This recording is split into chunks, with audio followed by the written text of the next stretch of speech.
Question लिखेंगे, किसी त्रिभुज के अंतःवृत्त की त्रिज्या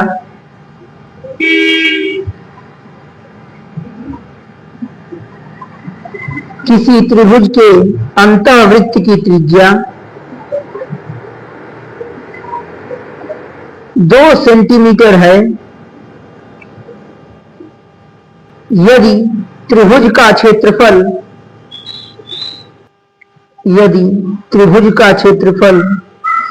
6 वर्ग सेमी है तो यदि त्रिभुज का क्षेत्रफल 6 वर्ग सेमी है तो त्रिभुज का परिमाप ज्ञात कीजिए।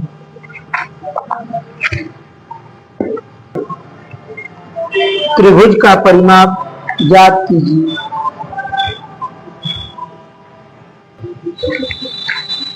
क्वेश्चन को हम लोग सॉल्व करते हैं।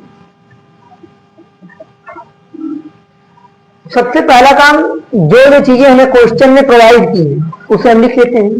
जो मान क्वेश्चन में दिए हुए उसको लिख लेते हैं पहले, फिर क्वेश्चन में आगे की ओर बढ़ेंगे। तो क्वेश्चन में कहा है, यदि किसी त्रिभुज के अंतःवृत्त की त्रिज्या 2 सेंटीमीटर है, मतलब अंतःवृत्त की त्रिज्या यानी कि स्मॉल आर का मान दे दिया है 2 सेंटीमीटर, तथा त्रिभुज का जो क्षेत्रफल दिया है ये 6 वर्ग सेमी दिया है, मतलब 6 सेंटीमीटर स्क्वायर दिया हुआ है। तो त्रिभुज का परिमाप पूछा है, परिमाप बराबर क्वेश्चन मार्क। तो अब सबसे पहले की हमें ये ध्यान देना होगा कि आखिर हम परिमाप को ज्ञात कैसे करेंगे। तो अगर मान लीजिए कि यह समबाहु त्रिभुज होगा, तो समबाहु त्रिभुज के परिमाप के सूत्र में हमें क्षेत्रफल के जरिए पहले हमें क्या निकालना होता है, भुजा निकालनी होती है। इसमें कहीं भुजा का मान दिया ही नहीं, वहां से भी नहीं हो पाएगा। या फिर अगर मान लीजिए कि ये समकोण त्रिभुज होता है, तो समकोण त्रिभुज में हमें क्या करना होता है, समकोण त्रिभुज के परिमाप में हमें क्या करना होता है, a + b + c, मतलब तीनों भुजाओं का मान पता होना चाहिए। यहाँ भुजा का मान दिया ही नहीं है। आखिर कौन सा फार्मूला है जो इस क्वेश्चन पे सटीक बैठेगा? तो आप ध्यान से देखें। अगर तो मैंने आपको एक फार्मूला लिखवाया है, विषम बाहु त्रिभुज के अंतःवृत्त की त्रिज्या। तो विषम बाहु त्रिभुज के अंतःवृत्त की त्रिज्या का सूत्र होता है स्मॉल r बराबर Δ/s। क्या होता है? स्मॉल r बराबर, यहां पे जो त्रिभुज के आकार का मैंने बनाया है ये क्या है, क्षेत्रफल है। क्या है? और ये s क्या है, अर्ध परिमाप। क्या है? अर्ध परिमाप। या फिर आप ये भी कह सकते हैं स्मॉल r बराबर क्षेत्रफल बटा अर्ध परिमाप।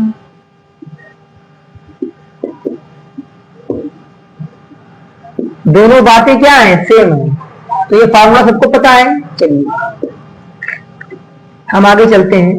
तो r का मान दिया है 2 सेंटीमीटर, ठीक, बराबर डेल्टा मतलब क्षेत्रफल है ना, क्षेत्रफल का मान कितना दिया हुआ है,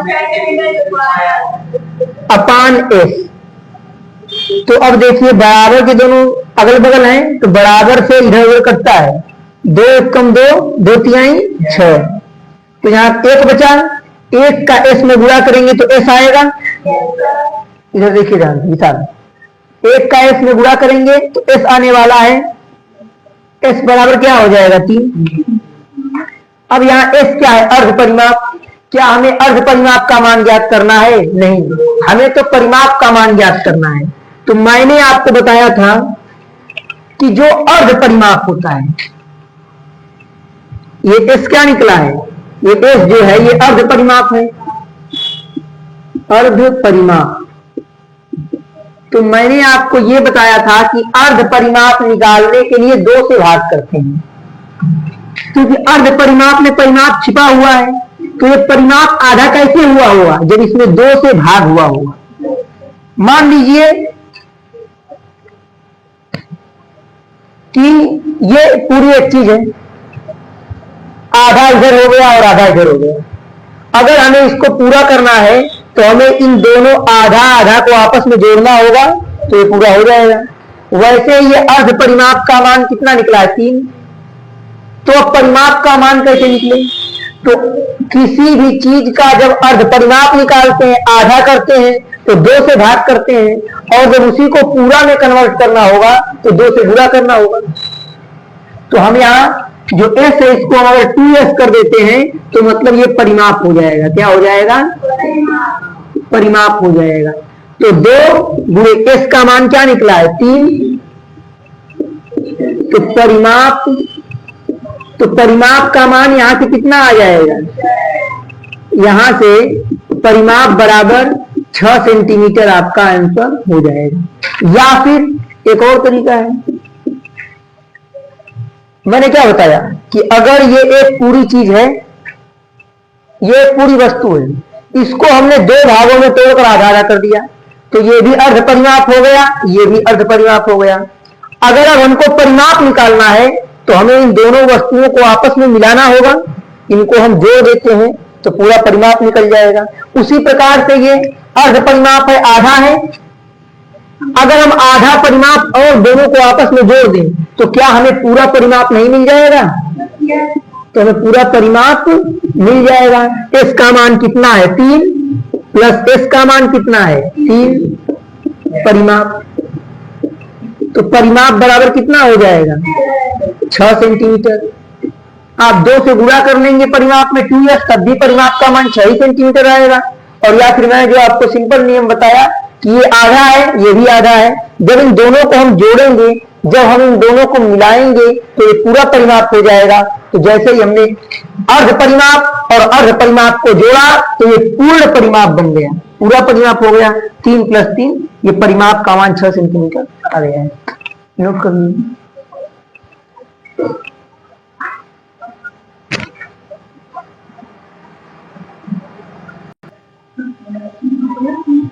क्वेश्चन लिखा है, 2 समबाहु त्रिभुज किसी समद्विबाहु समकोण त्रिभुज के कर्ण पर और उसकी लंबवत भुजाओं में से किसी एक भुजा पर निर्मित हैं।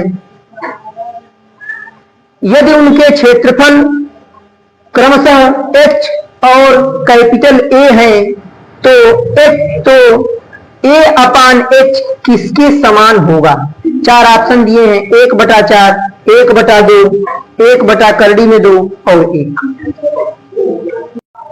तो क्वेश्चन में कहा है कि 2 समबाहु त्रिभुज, मतलब 2 समबाहु त्रिभुज है। 2 समबाहु त्रिभुज किसी समकोण समद्विबाहु त्रिभुज के कर्ण और लंबवत भुजाओं पर बनी हुई है। तो पहले हमें एक समकोण समद्विबाहु त्रिभुज बनाना होगा।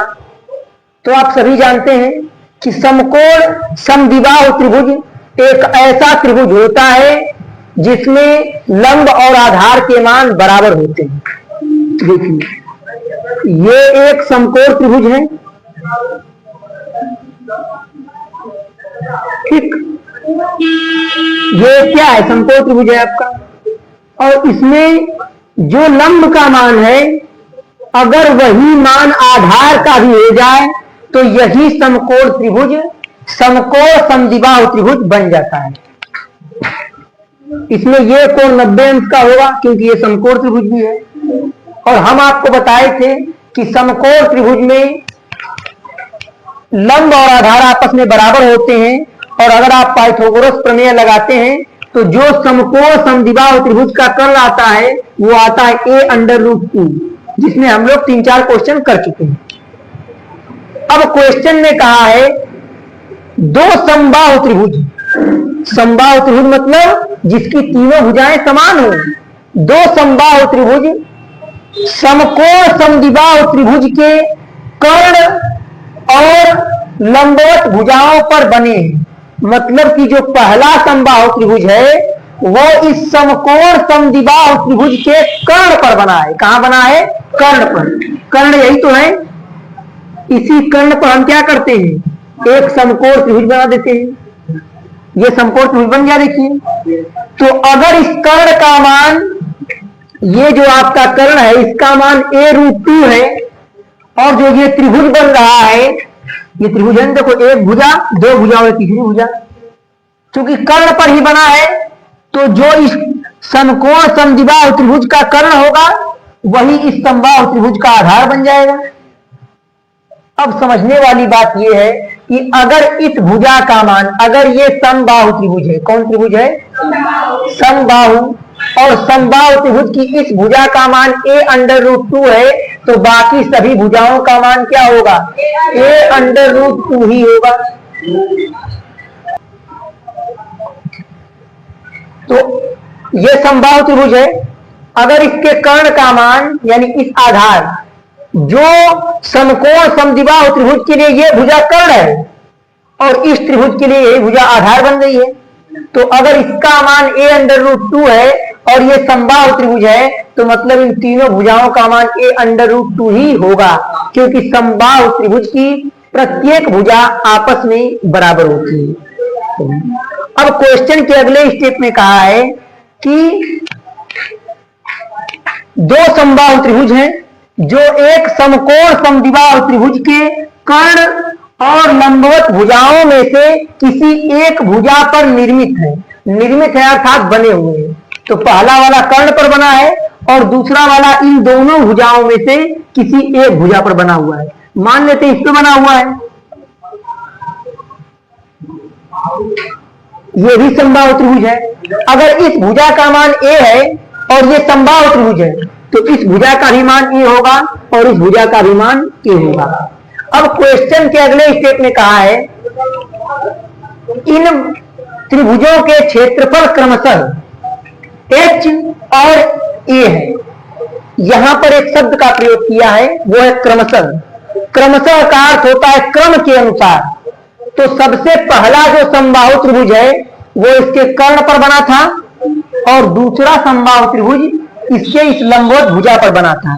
तो कहा इनके क्षेत्रफल क्रमशः h, मतलब पहले कर्ण आया था तो कर्ण वाले का क्षेत्रफल कितना है? h है। इनके क्षेत्रफल क्रमशः h तथा a है और इस वाले का क्षेत्रफल क्या है? कैपिटल A है। जो पहले वाले समबाहु त्रिभुज का क्षेत्रफल है वो कैपिटल H है और जो दूसरे वाले समबाहु त्रिभुज का क्षेत्रफल है वो कैपिटल A है। क्योंकि साफ साफ क्वेश्चन में कहा है इन त्रिभुजों के क्षेत्रफल क्रमशः h तथा a है। तो अपान h का मान पूछा है। किसका मान पूछा है? a अपान h का मान। तो अब a है ये वाला त्रिभुज, समबाहु त्रिभुज। तो समबाहु त्रिभुज के क्षेत्रफल, ये a क्षेत्रफल ही तो है, क्योंकि क्वेश्चन में कहा है कि इनके क्षेत्रफल क्रमशः h तथा a है। यानी इस वाले त्रिभुज में क्षेत्रफल को a माना है और उस वाले त्रिभुज में क्षेत्रफल को h माना है, लेकिन दोनों ही समबाहु त्रिभुज है। तो समबाहु त्रिभुज के क्षेत्रफल का सूत्र होता है करड़ी में 3/4 भुजा का स्क्वायर। यहां पर भुजा क्या है? a है, तो a स्क्वायर हो जाएगा। यहां अपान है, हम भी अपान का चिन्ह लगाएंगे। h भी क्षेत्रफल है, तो फिर कौन सा त्रिभुज है? ये भी तो समबाहु त्रिभुज है।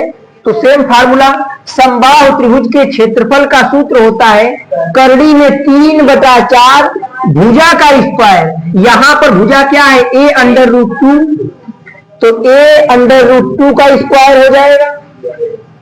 ध्यान से समझेंगे। a अपान h बराबर करड़ी में 3/4 a स्क्वायर अपान करड़ी में 3/4 गुणे ये a का स्क्वायर होगा एक बार, तो a स्क्वायर, और ये इस पर भी तो स्क्वायर है, तो ये होगा करड़ी में 2 का स्क्वायर। और किसी संख्या का वर्ग करने पर अगर वो संख्या करड़ी में है तो स्क्वायर से करड़ी कट जाती है। तो मैं यहां सॉल्व कर देता हूं। a अपान h का मान, ये करड़ी में 3/4 a स्क्वायर अपान ये करड़ी में 3/4। अब देखिए ये करड़ी में 3/4 था, ये a√2 का स्क्वायर था, तो एक बार इसका वर्ग हुआ एक बार इसका वर्ग हुआ, तो ए स्क्वायर हो गया ए का स्क्वायर, और जब करड़ी में 2 कवर हुआ तो हमेशा स्क्वायर से करड़ी कटती है, ये नियम है। तो स्क्वायर से करड़ी कट गई तो यहाँ क्या बचा, 2 बचा, तो ए स्क्वायर गुणे 2। अब देखिए ए अपान एच बराबर करड़ी में 3/4 से करड़ी में 3/4 कट जाएगा, ए स्क्वायर से ए स्क्वायर कट जाएगा। जब कहीं पूरा पूरा मान कट जाता है तो क्या बचता है, 1, तो यहां लिखेंगे 1 ऊपर, और हर में क्या बचा है, यहाँ 1, 2 कम में 2, 1/2 आपका करेक्ट आंसर हो जाएगा, जो कि ऑप्शन नंबर सेकंड है।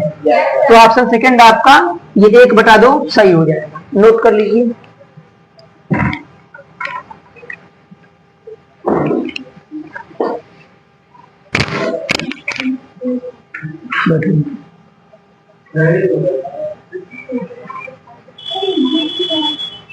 क्वेश्चन है त्रिभुज PQR के अर्ध परिमाप और भुजाओं के बीच का अंतर 18 सेंटीमीटर, 17 सेंटीमीटर और 25 सेंटीमीटर है। त्रिभुज का क्षेत्रफल ज्ञात कीजिए। 4 ऑप्शन है, 130 करड़ी में 510 सेंटीमीटर स्क्वायर, 30 करड़ी में 510 सेंटीमीटर स्क्वायर, 330 करड़ी में 510 सेंटीमीटर स्क्वायर, और चौथा ऑप्शन है 230 करड़ी में 510 सेंटीमीटर स्क्वायर। हम अगर क्वेश्चन को पढ़ेंगे तो आंसर तक जरूर पहुंच जाएंगे। क्वेश्चन में कहा है किसी त्रिभुज PQR के अर्ध परिमाप, अर्ध परिमाप मतलब एस को हम लोग अर्ध परिमाप कहते हैं, अर्ध परिमाप और भुजाओं का अंतर, अर्ध परिमाप और भुजाओं का अंतर क्रमशः क्या कह दिए हैं, अर्ध परिमाप और भुजाओं का अंतर क्रमशः 18 सेंटीमीटर, 17 सेंटीमीटर और 25 सेंटीमीटर है। क्वेश्चन में कहा है किसी त्रिभुज CQR के अर्ध परिमाप और भुजाओं के अंतर, तो जो अर्ध परिमाप और भुजाओं के अंतर आ रहे हैं वो अलग अलग आ रहे हैं, क्योंकि अर्ध परिमाप तो सेम होगा, अगर 5 होगा तो हर जगह 5 ही होगा, लेकिन हम देख ये रहे हैं कि अर्ध परिमाप और भुजाओं के अंतर अलग अलग आ रहे हैं, इसका मतलब भुजाएं अलग अलग हैं। तो चूंकि क्वेश्चन में भुजाओं का मान नहीं दिया है तो हम भुजाओं को ABC मान लेते हैं। तो क्वेश्चन के अनुसार त्रिभुज PQR के अर्ध परिमाप और भुजाओं का अंतर, तो पहली भुजा माना A होगी। फिर बोला है कि अर्ध परिमाप और भुजाओं के अंतर क्रमशः 18, 17 और 25 हैं, मतलब कि इसमें 3 भुजाएं हैं और तीनों का अंतर निकाला है, तो S-B और S-C। ये चीजें हमें क्वेश्चन में गिवन, मतलब क्वेश्चन ने इन चीजों को दे रखा है। तो प्रश्न के अनुसार देखिए एक एक स्टेप आप प्रश्न पढ़ेंगे तो ये बैठता जाएगा। त्रिभुज PQR के अर्ध परिमाप और भुजाओं के अंतर क्रमशः 18 सेंटीमीटर, 17 सेंटीमीटर और 25 सेंटीमीटर है। ये पहली भुजा और अर्ध परिमाप के बीच का अंतर, दूसरी भुजा और अर्ध परिमाप के बीच अंतर, और ये तीसरी भुजा और अर्ध परिमाप के बीच अंतर होगा। इतना अंतर का मतलब होता है माइनस, हमने माइनस लगा दिया। एक त्रिभुज बनाते हैं हम लोग, त्रिभुज PQR। अब बातों को समझेंगे ध्यान से। अब ये अंतर दे दिया और इस त्रिभुज का आपको क्षेत्रफल पूछा हुआ है। अगर त्रिभुज के अर्ध परिमाप और भुजाओं के अंतर अलग अलग हैं तो मतलब कि भुजाएं भी अलग अलग होंगी। इतना तो प्रेजेंट ऑफ माइंड होना चाहिए, क्योंकि अगर भुजाएं सेम सेम होती तो अंतर भी सेम होता। मान लीजिए अर्ध परिमाप का मान अगर 5 होता और पहली भुजा का मान 4 होता तो अंतर 1 का आता ना। अर्ध परिमाप तो हर जगह 5 ही रहेगा। अगर भुजा भी हर जगह सेम सेम होती तो अंतर भी तो सेम आता, लेकिन ये अंतर अलग अलग है, इसका मतलब कि भुजाओं के मान भी अलग अलग है। तो ऐसा त्रिभुज जिसके भुजाओं के मान अलग अलग होते हैं उसे विषमबाहु त्रिभुज कहते हैं। और विषमबाहु त्रिभुज का क्षेत्रफल का सूत्र होता है अंडर रूट में S कोष्टक में S - A S minus B S minus C. अब अगर आप ध्यान से चीजों को समझें तो क्वेश्चन में पहले ही आपको s माइनस ए का मान 18 दे रखा है, s माइनस बी का मान 17 दे रखा है और s माइनस सी का मान 25 दे रखा है। तो हमें जरूरत किसकी है? s की जरूरत है। अब ये s का मान हम निकालने का प्रयास करते हैं। तो आप हमें ये बताएंगे कि s होता क्या है? अर्ध परिमाप, और अर्ध परिमाप का सूत्र होता है s बराबर a प्लस बी प्लस सी अपान 2 होता है ना। ये अर्ध परिमाप का सूत्र होता है a प्लस बी प्लस सी अपान 2। अब ध्यान से देखेंगे, अगर हम इस 2 का इधर गुणा कर दें तो ये क्या हो जाएगा? 2s हो जाएगा, बराबर क्या हो जाएगा? a प्लस बी प्लस सी। 2 का इसमें हमने गुणा कर दिया। इसको हम मान लेते हैं समीकरण नंबर 1। क्या मान लेते हैं? अब इसको हम हल करते हैं, क्योंकि हमारा उद्देश्य क्या है? s का मान ज्ञात करना। क्योंकि हमें s माइनस ए का मान पता है, s माइनस बी का मान पता है और s माइनस सी का मान भी पता है। हमें s का मान नहीं पता है, हम इसी s का मान ज्ञात कर रहे हैं।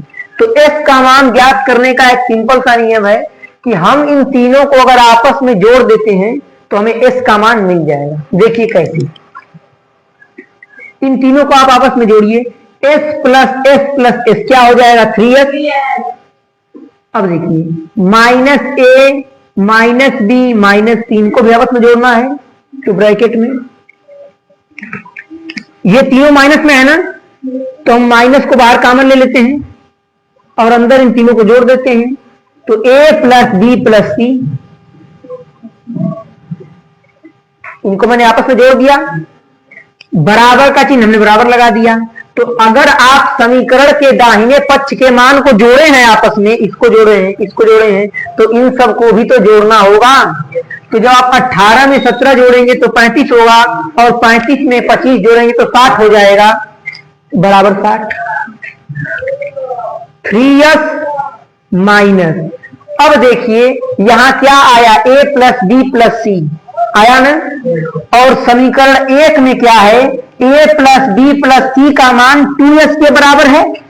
तो जहां पर a प्लस बी प्लस सी लिखा है, क्या मैं वहां पे 2s लिख सकता हूं? तो हाँ, मैं लिख सकता हूं, क्योंकि a plus B plus C 2s के बराबर है। तो मैंने क्या किया? माइनस इस a प्लस बी प्लस सी के प्लेस पे मैंने 2s लिख दिया, बराबर ये 60 हो गया। 3s में से 2s जाएगा तो s बचेगा और s का मान यहां पर 60 आ चुका है। 1s कहिए यहां पर या s कहिए, दोनों बातें सेम है। अब देखिए हमें s का मान मिल गया, अब हम आसानी से s का मान रख करके अपने आंसर तक पहुंच सकते हैं। तो हमने पहले किया क्या? यहां से s का मान निकाल लिया। s का मान हमने कैसे निकाला? तो अर्ध परिमाप का फार्मूला हमें पता था, a प्लस बी प्लस सी अपान 2 होता है। हमने इस 2 का इधर गुणा कर दिया, 2s बराबर a प्लस बी प्लस सी हो गया, समीकरण नंबर 1। और समीकरण 1 का यही मान हमने इसमें क्या कर दिया है? रख दिया है। अब हम आसानी से क्षेत्रफल तक पहुंच सकते हैं। तो क्षेत्रफल बराबर अंडर रूट में s के प्लेस पे हम 60 रख देंगे कोष्टक में। s माइनस a का पूरा मान हमें दिया है 18, तो जहां s माइनस a लिखा है वहां हम 18 लिख सकते हैं। तो ये हो जाएगा 18। दूसरे कोष्टक में s माइनस b का पूरा मान हमें दिया है 17, यहां हो जाएगा 17। और s माइनस c का पूरा मान हमें दिया है 25, तो यहां हो जाएगा 25। अब बस इसे आप सॉल्व कर देंगे, आपका आंसर आ जाने वाला है। ध्यान से देखेंगे, क्षेत्रफल बराबर अंडर रूट में 60, इनके बीच कोई चिन्ह नहीं लिखा है तो गुणा का चिन्ह माना जाता है, गुणे 18 हो जाएगा। इनके बीच भी गुणा का चिन्ह, गुणे 17 गुणे 25। अब समझने वाली बात यह है कि हम इन सब का इतना बड़ा आपस में गुणा करें, फिर उसका वर्गमूल निकालें, तब तो हमारा मान निकलेगा। तो हमें जरूरत क्या है कि हम झूठे उतना गुणा करें और वर्गमूल निकालें। हम डायरेक्टली वर्गमूल निकालते हैं। देखिए कैसे, ये 60 है, गुणा करने की आवश्यकता नहीं है। 60 को आप डाइवर्स कीजिए, तोड़िए, तो 60 को हम लिख सकते हैं 2 गुणे 2 गुणे 3 गुणे 5, 2 गुना 4 तिहैया 12 पचे 60। बात क्लियर है यहां तक? गुणे 18 को हम लिख सकते हैं, ध्यान से सुनेंगे, ये क्षेत्रफल बराबर ये 60 था, 60 को हम लिख सकते हैं 2 गुणे 2 गुणे 3 गुणे 5, 2 दूनी 4 तिहैया 12 पचे 60। बात बराबर है? गुणे 18 है ना, 18 को हम क्या लिख सकते हैं? तो 18 को हम लिख सकते हैं 2 गुणे 3 गुणे 3, 2 तिहैया 6 3 18। बात बराबर है? गुणे। अब मैं चाह ये रहा हूं कि इतना हमको गुणा ना करना पड़े और हम डायरेक्ट मान का वर्गमूल निकाल सकें। 17 को तो हम तोड़ नहीं सकते हैं, क्योंकि 17 एक अभाज्य संख्या है, 17 एक प्राइम नंबर है, इसे हम तोड़ नहीं सकते हैं। तो 17 को हम एज इट इज नोट कर देंगे। गुणे 25 को हम 5 गुणे 5 लिख सकते हैं। क्षेत्रफल बराबर, अब ध्यान से देखेंगे, नियम कहता है करड़ी के अंदर, विशाल इधर देखो, नियम कहता है कि करड़ी के अंदर जिस मान का जोड़ा बन जाता है वो मान करड़ी से बाहर निकल जाता है। ये 2 का जोड़ा बन गया, ये मान करड़ी के बाहर हो जाएगा। गुणे ये 3 का जोड़ा बन गया, ये 3 करड़ी के बाहर हो गया। आराम से हम चीजों को समझेंगे। ये 5 का जोड़ा बन गया, ये 5 भी करड़ी के बाहर हो गया। अब करड़ी में ये एक 3 बचा हुआ है, ये एक 5 बचा हुआ है, और ये एक 2 बचा हुआ है, और ये एक 17 बचा हुआ है। क्षेत्रफल बराबर, देखिए कितने बड़ा गुणा को हमने कितना सिंपल करते जा रहे हैं हम लोग। 2 तिहैया 6 पचे 30 हो जाएगा। करड़ी में 3 पचे 15, 15 गुना 30, 30 गुणे 17 आप जैसे ही करेंगे तो 510 आ जाएगा। और क्षेत्रफल का मात्रक सेंटीमीटर स्क्वायर। जिस ऑप्शन में 30 करड़ी में 510 सेंटीमीटर स्क्वायर दिया है वही ऑप्शन आपका सही है, आप इसे नोट कर लीजिए।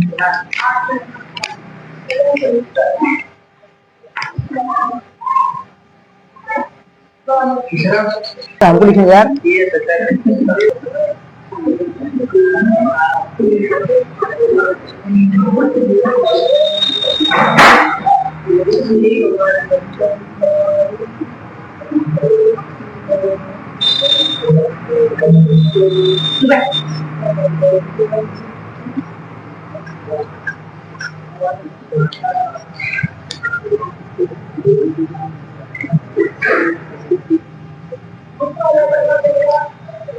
सर किसी सवाल मना नहीं सर।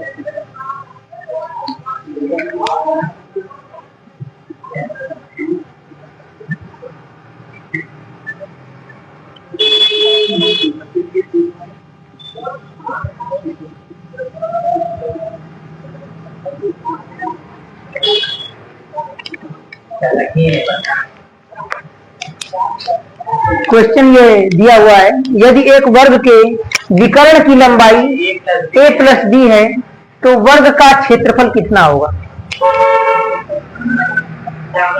इसके 4 ऑप्शन दिए हुए हैं। पहला ऑप्शन है, पहला ऑप्शन दिया हुआ है, मैं लिख देता हूं। पहला ऑप्शन है इसका 1/2 a square plus b square plus ab। दूसरा ऑप्शन है a square plus b square. तीसरा ऑप्शन है a square plus b square plus 2ab। चौथा ऑप्शन है a square minus b square. ध्यान से चीजों को समझेंगे। क्वेश्चन में कहा है, बाद में आप नोट करेंगे, पहले क्वेश्चन समझ लीजिए। क्वेश्चन में कहा है यदि एक वर्ग के विकर्ण की लंबाई a प्लस बी है तो वर्ग का क्षेत्रफल कितना होगा?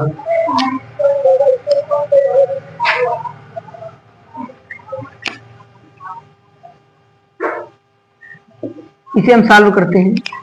तो पहले दिए गए क्वेश्चन के आधार पर हम एक फिगर ड्रा करते हैं। एक वर्ग बोला है तो हम एक वर्ग बना लेंगे। ये एक वर्ग है। अब क्वेश्चन में कहा है वर्ग के विकर्ण की लंबाई a प्लस बी है, तो इस वर्ग के बीचों बीच हमें एक विकर्ण खींचना होगा। ऐसे इस विकर्ण की जो लंबाई दिया हुआ है, कितना दिया है? a plus B. इस विकर्ण की लेंथ दिया है a प्लस बी। अब आप ध्यान से समझिए, वर्ग के विकर्ण की लंबाई a प्लस बी दिया है तो वर्ग का क्षेत्रफल क्या होगा? तो वर्ग का विकर्ण होता कितना है? वर्ग का विकर्ण होता है, वर्ग का विकर्ण √2a होता है। ये होता है वर्ग का विकर्ण। और उस वर्ग के विकर्ण का मान दिया है a प्लस बी, तो जहां पर वर्ग का विकर्ण लिखा है वहां पर हम a प्लस बी लिख सकते हैं, क्योंकि क्वेश्चन में साफ साफ कहा है कि वर्ग के विकर्ण की लंबाई a प्लस बी है। इस वर्ग के विकर्ण का मान कितना है? a plus B. तो जहां पर वर्ग का विकर्ण है वहां हम a प्लस बी लिख सकते हैं। ये बराबर हो जाएगा √2a के। ठीक है। अब यहां से a का मान निकाल लेंगे तो a का मान हो जाएगा a प्लस बी। √2 इसमें गुणा कर रहा है, इधर आकर भाग करेगा। ये a का मान हो गया। अब हमें वर्ग का क्षेत्रफल निकालना है, तो वर्ग के क्षेत्रफल का सूत्र होता है a स्क्वायर। a मतलब भुजा का स्क्वायर। तो क्षेत्रफल बराबर a का मान यही तो है a प्लस बी अपान √2। तो a के प्लेस पे हम लिख देंगे a प्लस बी अपान √2। इसका क्या करना है? वर्ग करना है, तो इसका वर्ग कर देंगे। क्षेत्रफल बराबर,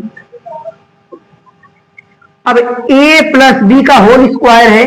जब हम कोष्टक को खोलेंगे यहां से तो ये a प्लस बी का होल स्क्वायर हो जाएगा अपान ये इस √2 का स्क्वायर हो जाएगा। इसको मैं यहां पे सॉल्व कर देता हूं। क्षेत्रफल बराबर a प्लस बी के होल स्क्वायर का फार्मूला होता है a square plus B square plus 2ab अपान, जब √2 का आप वर्क करेंगे तो स्क्वायर से करड़ी कट जाती है। ये बात मैं आपको समझा चुका हूं, स्क्वायर से हमेशा करड़ी कट जाती है। तो ये यहां पर 2 बच जाएगा। क्षेत्रफल बराबर, अब इन पूरे के बटा में 2 है, अगर इसे हम डाइवर्ज करें, इसे हम तोड़ें तो इसे हम लिख सकते हैं एक बार इसके बटा में 2, एक बार इसके बटा में 2 और एक बार इसके बटा में 2। तो a स्क्वायर अपान 2 इसे हम लिख सकते हैं, प्लस b स्क्वायर अपान 2 लिख सकते हैं और प्लस 2ab अपान 2। अगर इसे हम तोड़ते हैं तब, अगर कोई संख्या पूरे पूरे में भाग कर सकती है तो वो अलग अलग मान में भी भाग करेगी। ये मैथ का नियम है।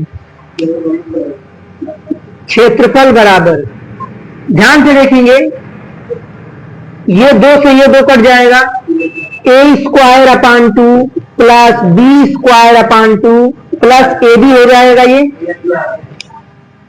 क्षेत्रफल बराबर, इसमें भी अपान 2 कॉमन है, इसमें भी अपान 2 कॉमन है, तो हम यहां से 1 अपान 2 कॉमन निकाल लेते हैं, क्योंकि किसी संख्या से 1 कॉमन निकल सकता है। ये नियम है, क्योंकि एक जिस संख्या में भी गुणा करता है उसी संख्या में मैच हो जाता है, उसी संख्या में मिल जाता है। 1/2 यहां से कॉमन निकाल लेंगे तो कोष्टक में बचेगा a square plus b square. Common तो बस इन दोनों में से हमने निकाला है, यहाँ कोष्टक बंद हो जाएगा, प्लस ab। ध्यान से अगर आप देखें तो ये ऑप्शन नंबर फर्स्ट है, ऑप्शन नंबर फर्स्ट है 1/2 a square plus b square plus ab। यही तो है आपका a square plus b square plus ab। ये वाला ऑप्शन आपका सही हो जाएगा, नोट कर लीजिए।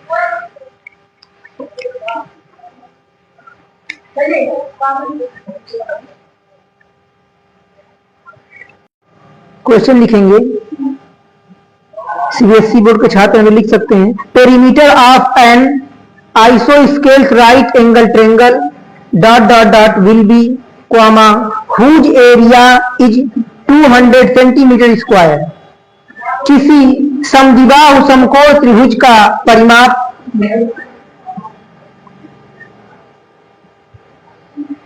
किसी समद्विबाहु समकोण त्रिभुज का परिमाप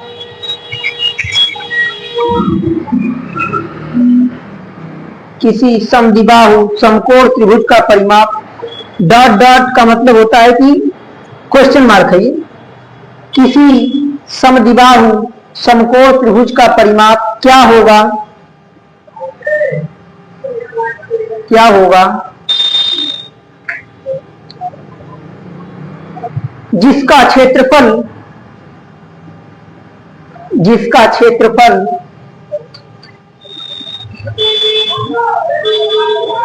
जिसका क्षेत्रफल 200 सेंटीमीटर स्क्वायर है, जिसका क्षेत्रफल 200 सेंटीमीटर स्क्वायर है।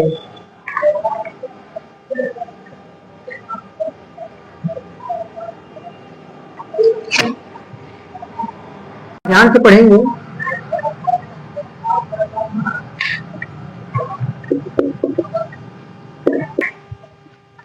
कि एक समकोण समद्विबाहु त्रिभुज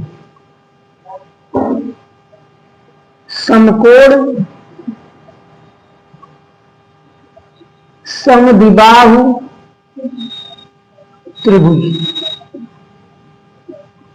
तो अभी मैंने आप लोगों को बताया कि समकोण समद्विबाहु त्रिभुज क्या होता है। मतलब ऐसा समकोण त्रिभुज जिसके लंब और आधार आपस में क्या हो, बराबर हो। अगर ये ए है तो ये भी ए ही होगा और इसका एक कोण 90 अंश का हो, उसे समकोण समद्विबाहु त्रिभुज कहते हैं। तो इसके क्षेत्रफल का मान आपको दिया है, क्षेत्रफल दिया है 200 सेंटीमीटर स्क्वायर और परिमाप पूछा है, परिमाप बराबर क्वेश्चन मार्क, परिमाप पूछा है आपसे। तो परिमाप ज्ञात करने के लिए पहले हमें इस समकोण समद्विबाहु त्रिभुज की भुजा मालूम होनी चाहिए। और भुजा कैसे निकलेगा, तो हम क्षेत्रफल के सहारे भुजा के मान को आइडेंटिफाई कर सकते हैं, भुजा के मान तक पहुंच सकते हैं। तो क्षेत्रफल दिया है तो पहले हम क्षेत्रफल का सूत्र लगाते हैं भुजा का मान ज्ञात करने के लिए। तो समकोण समद्विबाहु त्रिभुज का क्षेत्रफल का फार्मूला क्या होता है, 1/2 गुणे ए स्क्वायर, या फिर आप इसका ए स्क्वायर का 1 में गुणा करेंगे तो ए स्क्वायर अपॉन 2 भी कर सकते हैं। ये ए स्क्वायर। अब क्वेश्चन में क्षेत्रफल का मान दे रखा है 200 सेंटीमीटर स्क्वायर। तो जहां पर क्षेत्रफल लिखा है क्या मैं उसके प्लेस पे 200 सेंटीमीटर स्क्वायर लिख सकता हूं, क्योंकि ये इसके क्षेत्रफल का मान है। तो मैंने क्षेत्रफल के प्लेस पे यहां से 200 इसकी वैल्यू रख दिया। ए स्क्वायर का मान कितना आ गया 200, अपान क्या लगा हुआ है 2, तो हमने अपान 2 लगा दिया। अब इसका इसमें गुणा होगा तो 200 का 2 में गुणा होगा तो 2 गुना के 400 हो जाएगा, 400 बराबर ए स्क्वायर। तो इसको हम ए स्क्वायर बराबर 400 तो कह सकते हैं, 400 बराबर ए स्क्वायर कहिए या फिर ए स्क्वायर बराबर 400 कहिए, दोनों बात सेम है। जब स्क्वायर हटता है, जब स्क्वायर की चिड़िया उड़ती है तो बहेलिया जाल बिछाता है। कैसा जाल, करड़ी रूपी जाल। ये तो मैंने आपको समझाने के लिए बताया। सिंपल आप कह सकते हैं कि जब स्क्वायर हटता है तो बराबर के उधर करड़ी लग जाता है, ए बराबर। तो करड़ी में 400 का मान होता है 20। आप इस 400 का वर्गमूल निकाल के देख सकते हैं, इसका मान 20 आएगा। ए क्या है, ए भुजा ही तो है, मतलब है भुजा का मान मालूम चल गया। अब हम परिमाप का फार्मूला लगा सकते हैं। तो मैं परिमाप यहां निकाल देता हूं। परिमाप बराबर, तो समकोण समद्विबाहु त्रिभुज का परिमाप क्या होता है, मैंने बताया था आपको a प्लस ए करेंगे a√2 होता है। तो a प्लस a√2 होगा। परिमाप मतलब सभी भुजाओं का योग, पहली भुजा ए, दूसरी भुजा ए और तीसरी भुजा का मान हम लोग निकाल चुके हैं a√2। तो मैं फार्मूला को प्रूफ भी कर देता हूं, ये 2a प्लस a√2 हो जाएगा। परिमाप बराबर, यहां से आप a कॉमन ले लेंगे तो 2 प्लस √2 हो जाएगा। ये देखिए आपका फार्मूला मिल चुका है आपको। तो परिमाप बराबर a का मान आपने क्या निकाला है 20 रख देंगे 2 प्लस √2। परिमाप बराबर